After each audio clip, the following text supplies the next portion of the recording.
bagay na hindi ko dapat masaksi. May mga lihim na kinakailangang mapatay. At kasama na rin ang gumawa nito.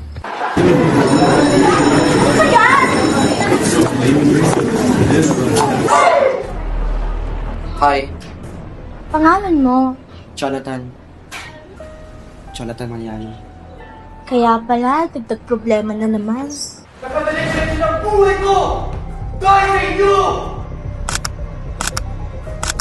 Ano nga bang tinatago niyo sa akin? Father Severino Malyari, ayon sa mga usap-usapan, pinapatay niya lamang mga estudyanteng pasaway, mga gurong nga pangabuso, mga taong walang puso.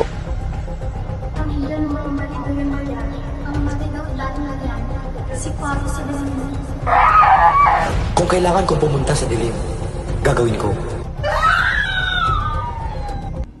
He asked me to bury it, and he did that. But there's, and